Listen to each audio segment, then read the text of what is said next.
Good afternoon. Thank you so much for joining us today as we talk about GIS programs at the University of Vermont. My name is Nicola Willie-Fenton. I'm the Content Marketing Manager in UVM's Continuing and Distance Education Department. We're going to talk with Dr. Galford in just a few minutes about the program.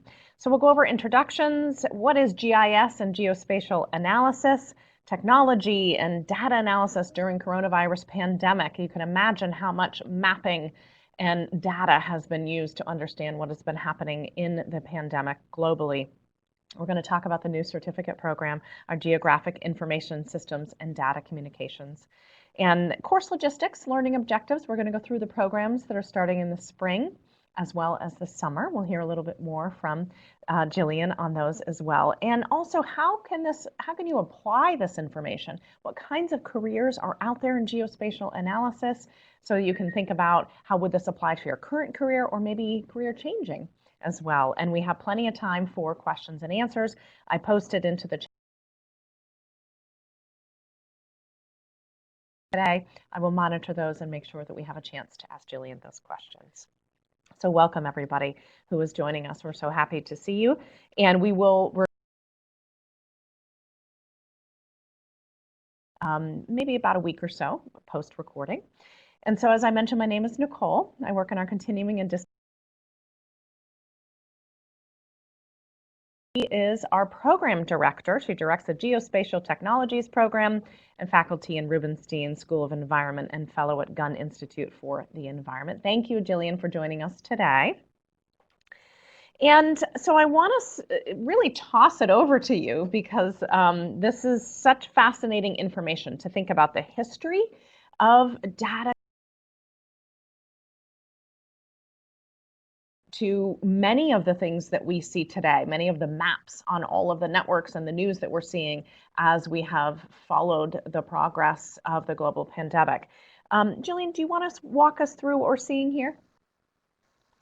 Yeah, I love this example. This is one of the earliest examples of mapping and analysis for public health. So a lot of people think of GIS as making maps, and that is one function that we do with Geographic Information Systems, or GIS. But it's really more than a map. It's thinking about data and revealing new relationships and data that here is interesting because what it did number of cases in each of these districts,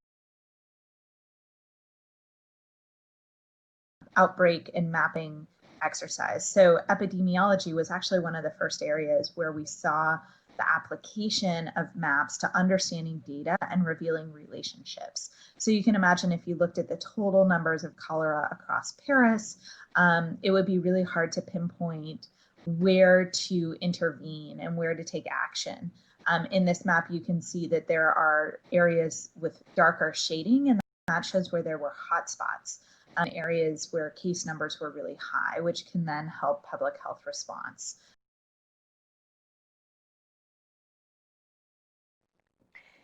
And so as we progress, you know, to your point too, it's more than a map. And from a public health perspective to a data analysis perspective, we use the information to try to get to oftentimes the source and understanding what's happening. Yeah, exactly. Oh, Nicole, I'm sorry, I lost control of the slides. Let me go back. Yes. Okay, there we go. Thank you. Yeah, so what's really interesting is this is a really famous example actually from Dr. John Snow. So he was also looking at cholera, this time in London, and he started recording the locations of the cholera deaths. And to this point, cholera was actually believed to be a disease that was spread by the vapors from cemeteries. And when he looked at this map, the actual addresses of where people were contracting and dying of cholera, he found that they were clustered around a well pump. And it actually informed our understanding of cholera and that it was actually a waterborne disease. So then it could be addressed through that. So here's an example of how that was depicted in popular culture at the time. It went from thinking about these vapors to actually thinking about, oh, we need to do something about contaminated well water in this area. So a lot of times we see things in a map output, like the map of cholera in London or in Paris. This is just a mock example of data. This 3 categories: high, medium, and low. And what GIS does is it allows us to really simply communicate, perhaps in a map format, about information, but often the data set, the databases that sit behind it are really immense and complicated. So we can use both the power of all this data to understand patterns and relationships, but then we can communicate about it in perhaps more simple or very visual and intuitive ways. So you would probably prefer it if I passed you this map as opposed to passing you this table to communicate about certain information sets. So GIS, one of the really cool things I think about GIS is that we are combining all sorts of data, and the way that we are combining them is by looking at how they overlap spatially. So this is a really cool visualization where on the left side, those little discs represent different databases that have information about streets, buildings, vegetation. But each one of them can be represented in a map format, and we call these layers. And we can add layers on top of layers. And in fact, when we have that integrated data, that's kind of what you're looking at every time you use Google Maps, right? You're looking at maybe an image representing buildings, representing vegetation, roads are drawn on it. So all of those are separate data, but when we use a GIS system, we are overlaying them and actually able to understand their spatial relationships. So kind of a cool thing conceptually happening there, but that is also part of the power in integrating across these really different data sets to answer questions. So we were going to talk a little bit about how these tools apply during the COVID pandemic. I think this is a really interesting topic. I started collecting examples of spatial analysis that I was seeing during the pandemic. So I put a few together here. This is one of the earliest examples that I saw pop up way back on March 1st. This was on the CBS Evening News. And can you even remember a time we were reporting 76 cases of COVID, right? So in this case, they've simply highlighted the states where COVID was found. Pretty simplistic communication tool, but a little bit easier to understand visually than perhaps a list or a table. This evolved. And by the end of May, I was kind of shocked. CBS was still using a map where they were showing the presence of COVID in each state. So at that point, every state had COVID cases present. And to me, this map actually does not have very much meaning because it isn't showing you very much nuance or detail. At that point, most Americans were aware that COVID had been found in every state. And I start thinking about our country more like this representation. So Nicole, this is actually a remote sensing data set. These are night lights. So this is a satellite orbiting our Earth that records brightness or lights over the whole Earth, but this is showing just the United States. So the bright spots literally are light detection from space. And it really shows you where our urban areas are, where our built environments are. You can even sort of visually connect road corridors and highways and such with this. So if you think to the last slide, we had every state colored red, but in fact, the distribution of people looks more like this map of nightlights, right? So we might start thinking about how we could further refine information to really represent where people are on the ground. And we've seen that. So over time, how we think about COVID in a spatial context has evolved. And sometimes that's through more detailed mapping, and sometimes it's through graphics and communications. So the New York Times has used some really interesting style elements. For example, they use these trend arrows That is an arrow. It doesn't have an x-axis. It doesn't have a y-axis. It breaks all the rules of scientific data that I tell my students to do, but it's communicating really clearly what the trend is. And in fact, in this case, less is more. We didn't have, it doesn't need a label of days on the x-axis and numbers on the y-axis. It can just show the trend, and it actually communicates that really well. And they've coupled that with the map of hotspots. So now instead of looking at just total cases, we're seeing maps that show areas of really rapid change. This time the hotspots were more in the southern United States. If you take a look today, the hotspots have actually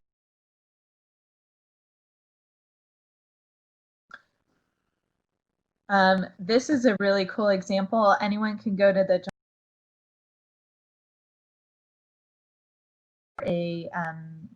online database for COVID information, and they have evolved over time. So they also started just with a very simple case counts by state, but this is a look at their more current data, which is actually breaking down results by county.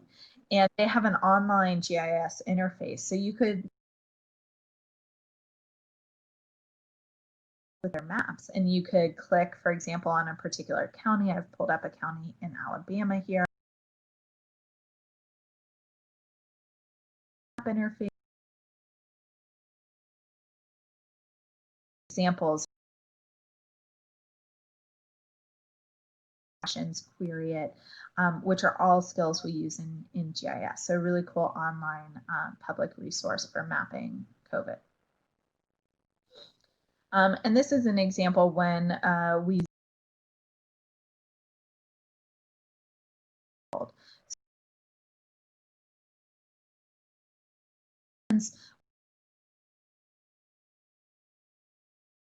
and things like that. So a couple of courses that we have coming up I really want to talk about because I'm super excited about them. One is Geospatial Computation. This is a course that is sort of covers two things. It covers spatial statistics. So things like, are there hotspots in a particular data set? An example I've shown here is a hotspot analysis for Zika. So this is looking at Brazil, and the red areas have been identified through statistics as being a particular hotspot for Zika. So this is a tool that in this class, people will learn how to apply to COVID data. They'll look at earthquake data. They'll actually look at spatial statistics of wildflower occurrence in California, which is kind of a cool example. So lots of real world this course, you will learn a ton about spatial statistics. And often we think of things like the total number of cases may not be alarming, but it could be alarming if you look at the data in a spatial context and realize there's a hotspot, like all those cases are coming from one area. So this is a really important skill to have. And to implement these types of analyses, students will also learn how to use R, which is a really cool coding language, and Python. So you don't have to have any experience in those languages. You do have to have had sort of an introduction to GIS class to take geospatial computation, but you will learn a ton about spatial statistics. You will learn how to use R and Python to implement those in GIS. So really cool course. There are not many courses out there where you learn the computation tools and in a GIS context. Often they're taught very separate. So it's a really cool integration of those two things. The other thing I really wanted to highlight, I mentioned this with the New York Times, but that we don't always have to represent reality in every fine detail. So maps or our communication tools can be very conceptual. This is one of my favorite conceptual models, a subway map. So this map is probably not very good if you want to navigate on the street or count how many blocks you have to walk before you get to a subway. But I'm sure you've used one of these if you're visiting New York or DC or someplace like that. to count how many stops you have to go before you get off, or things like that. So really simplified, effective tool to help people understand a very complex system. This is an example of another simplified tool. So this is back to the COVID data set, and the New York Times has actually tried to represent these in a way that is visually a very strong communication. So they are plotting the number of cases as red dots, and sort of the explosion of dots, the size of that cluster is relative to the number of cases. And then they connected those areas by actually tracing the movement of cell phones. So these are, for example, if someone was in Atlanta, they turned off their phone. The next time their phone pinged, it was in Miami. That's a trail that's connected in this visualization.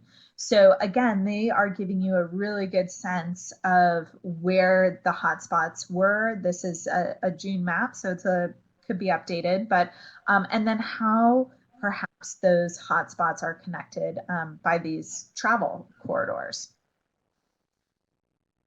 This is another rather abstract map, but each dot in this network represents the movement of a number of people. So the more dots, the heavier the lines, the more connection there is. So this is another New York Times graphic example where they were using all the space. COVID spread from Wuhan to other parts, actually other parts of the world. They also did this within China. So again, really simplifying things to a more conceptual level, a very clear visualization, and communicating a clear story, but with this really powerful data set sitting behind it. So you, as the reader, don't actually have to know about that complex data set. You just get to interpret and digest this really interesting graphic or visual tool. Another thing that's really important in this time is also thinking about how maps or geospatial analysis can bridge different issues, can actually bring a lot of interdisciplinarity to how we understand the world. Because we can combine any data sets spatially, this gives us a ton of power. And this is a cool example of an initiative out of Richmond, Virginia. So it's called the Climate Equity Index. And on the map on the far right, Nicole, they've actually mapped areas that are at risk from climate change. The colored lines are showing areas that have economic disparities, such as redlining. They've mapped a number of other things here, including indigenous land rights to the area and so on. So a really powerful tool to understand this. And in fact, what they're starting to do is overlay all these vulnerability factors with COVID. So understanding how underlying racial injustices, socioeconomic disparities actually relate to health outcomes, incidence of COVID, and outcomes for people who are infected with COVID. You can actually go online and interact with that Climate Equity Index as well.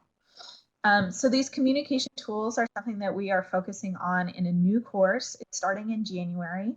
This course focuses on data visualization and communication. You don't have to have extensive GIS background to take this. In fact, it might appeal to people who don't do any GIS at all. But this is really about communication. So how do you find a story? How do you build a narrative? How do you use storytelling in a compelling way? Like that New York Times example, those visuals to help them tell their story.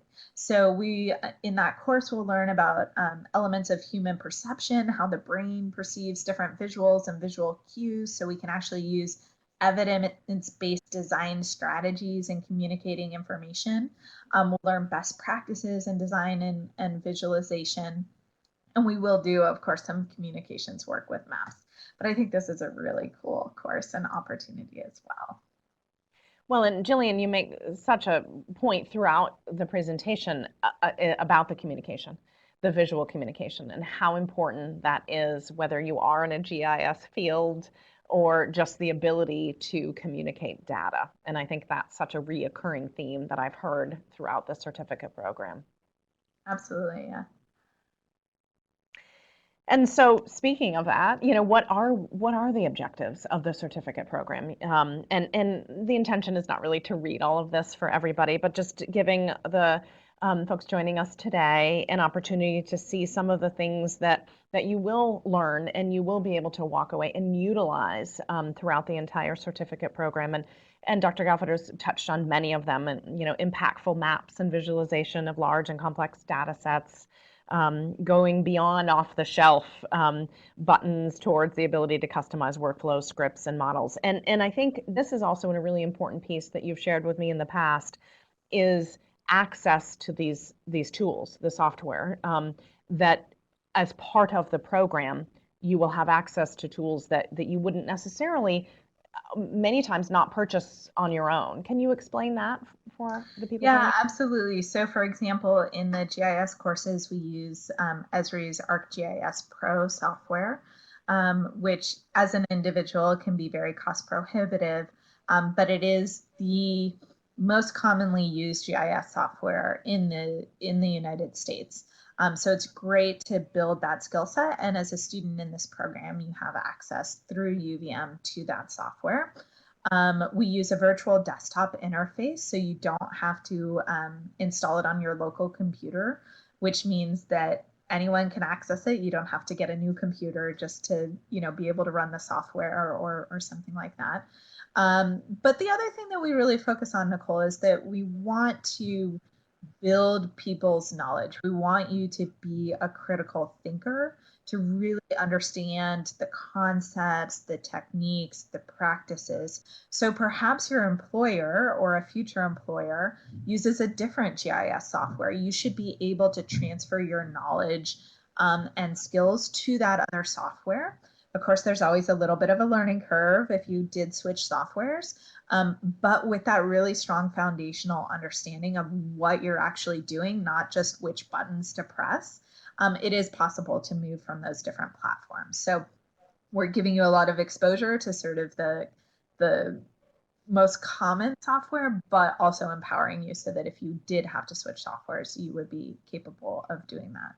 I think you've reviewed the objectives really well, Nicole. The overall goal is to help everybody make either a career advancement. Perhaps you're working in a related field and you want to add these skill sets so that you can make forward progression in your job, or for people who are looking to change their careers, maybe take a slight sidestep and go a different direction. A lot of people are at home right now too, so you might be looking to build those skills while you have maybe less distractions in life, or can work on this more in your spare time. Absolutely. Yes. Thank you for pointing that out as well. And this is just really a continuation of some of the points that Gillian has been making in terms of those relevant skills. And I think about this, I feel like you could overlay a variety of different positions over this data here in terms of the outcomes of map making, data visualization, communication, database management, remote sensing, web mapping, workflow programming. I think those are so important for many people to understand that it isn't just GIS. Obviously that's the focus of the certificate program, but the skill sets that you're going to gain will really be important to you and to potential employers maybe in the future as well.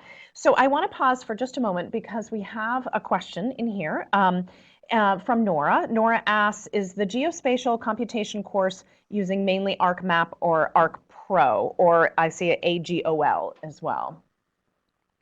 It is using ArcPro. Okay, great. And then she also asked, what are the platforms used in the visualization and communication course?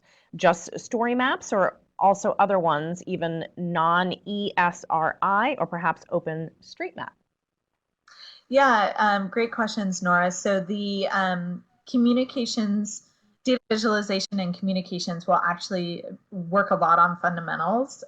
So Bill Shander, who's the instructor of that, will even have you doing things on pen and paper and sharing it with your classmates. He's a big proponent of sort of mapping out your storytelling in advance. So any tools that he has, you guys using our open source or free online tools.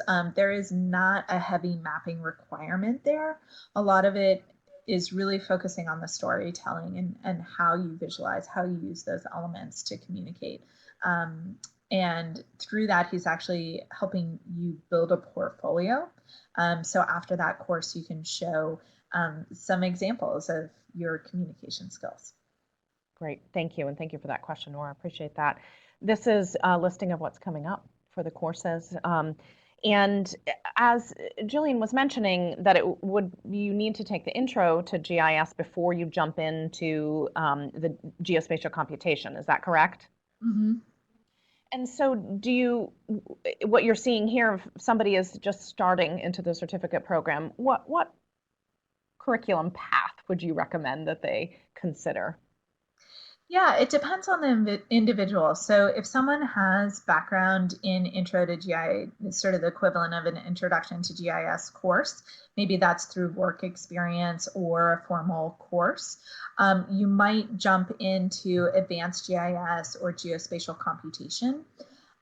If you have never taken any GIS, if you're starting from scratch, you would want to take the Intro to GIS. So the certificate itself, I know we're going to talk about more details of that, but it has a little bit of a choose your own path element in that we offer more courses than are required to complete the certificate. So it can really be customized to each student and their personal interests and meeting them where they're at. So for example, the student who's already taken Intro to GIS isn't required to take it as part of the certificate.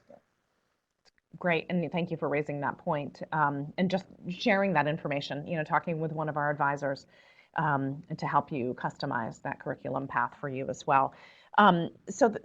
We mentioned as well, this is entirely online. And so what does that look like?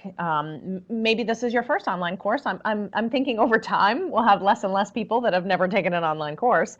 But still, there's nuances to each one that you might be taking a variety of different organizations. And so most of the courses, with the exception of the 4-week course that you have been talking about, most of the courses are 8 weeks. So do you want to just walk us through briefly, what is the experience? What could students expect? And let's touch on the 8-week in addition to the 4-week as well. Yeah, sure. So we have some amazing instructors who teach in this course. So they're all experts in this field. And really passionate and involved. So they have prepared all the course content for you guys in advance. Each course runs sort of on a week-to-week basis. So as you put there, it runs Wednesday to Tuesday. We do release the course material a little bit earlier. So if you wanted to work ahead a little bit, you can. But the idea is that you're completing your work within the course of that week. The work is meant to take about 10 to 12 hours per week for an 8-week course. The instructors have put together readings from their field. They've also recorded their own videos. We try and keep videos short, so you're not sitting there for 60 minutes watching a video. No, these are short snippets that you can sort of digest and go back to just particular topics later. And then hands-on assignments and experiences. So where you actually get to apply these concepts, work through different data sets, answer questions. And in some cases, the instructors are trying to build that experience so that you come out of it with more or less a portfolio of work and competencies that you've completed. We mentioned this already, but everybody has remote access to the software. So any computing platform can be supported there. And you can get through all these courses within a year or less, depending on your personal pace and ambition. But we offer the courses such that you can get through them in a year. And to the point of the slide that we were showing before, we were showing spring courses and summer courses, but there's also fall courses. So, however you can kind of. Nicole, we at the university, we say spring courses, but we're talking about January and February. I know.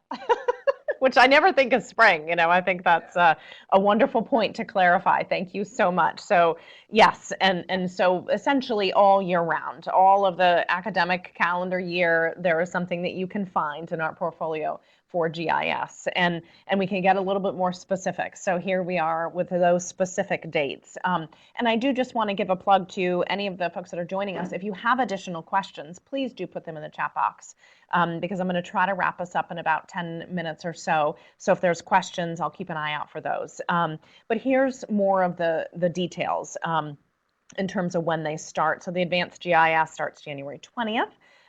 Everybody works on that Wednesday through Tuesday. The intro starts March 17th. So some of these are staggered, if you will, and stacked in terms of calendar. The data visualization and communication is January 4th. That's the 4-week course. Maybe just real quick, how condensed is that? That seems pretty fast to make it through this. Yeah, it is.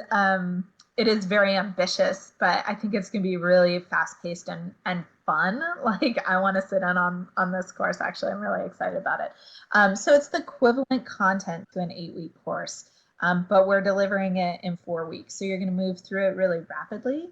But again, it's really broken down into chunks. So you can get work done even if you're working in small bits, maybe small chunks of time throughout the day or throughout the week. It is broken down in a way where I think it's really accessible like that. So we're looking at closer to maybe 15, 20 hours per week that most people would be spending, maybe budgeting about 20. So it's a commitment, but you would get that entire course done in 4 weeks. Yeah, absolutely. Pretty intensive, but then it's done, so that's a good thing. And I do see we have a question from Nora. I'll get to that in just a moment. The geospatial computation starts on February 1st, feeling a bit more spring-like as we move forward. And so this slide, I think, might tie into Nora's question a little bit. She's asking, is there any course in the certificate that links students to potential employers for projects that may support a future job offer? That's a wonderful question. And think about that, Gillian. Also, just having on this slide, I always think that this slide is so fascinating because thinking about the different career opportunities, changing a job, moving up, moving totally a sideways direction, this seems a very extensive list that I wouldn't have thought of as to where you could go with GIS certificates. So maybe a response to Nora's question, and then maybe we can touch on some of the different career opportunities. Yeah, well, and just a note on the career opportunities that you can apply GIS to so many different disciplines. And one thing that I encourage my students to do is go to glassdoor.com, which posts jobs from all over the country, and you can actually put in GIS and put in the field you're interested in, say public health, and a location you'd like to work in and see what jobs turn up. That will give you a sense of the job market that's out there. The question about how you link to potential employers is really excellent.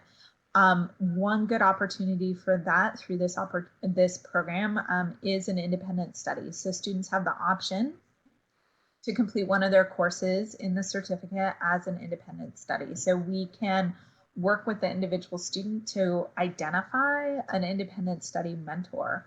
So in particular, that might open some doors for future employment or build your resume in a particular direction if there's a field or subdiscipline that you're interested in specifically tackling and building a skill set in.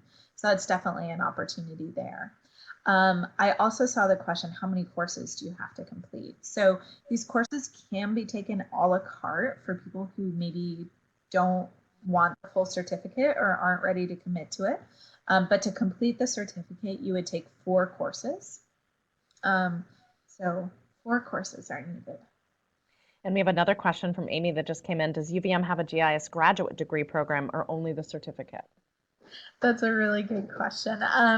So we have some graduate level course offerings, but usually students count them towards their graduate degree. There isn't a geospatial science graduate degree per se. UVM has just created some new graduate certificate programs. So they're a little different than these professional certificates that would supplement or sort of be an added credential to a graduate degree. So maybe down the road we'll have something a little bit more like that. Stay tuned. Thanks for asking about that. Yeah, that's a great question as well. Thank you, Amy, and thank you, Olivia and Nora, for the questions today.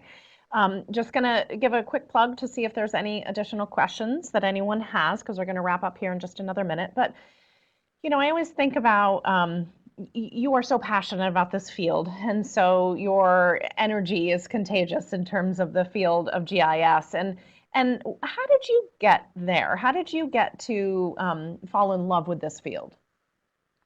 Gosh, I started working in remote sensing and GIS when I was an undergraduate.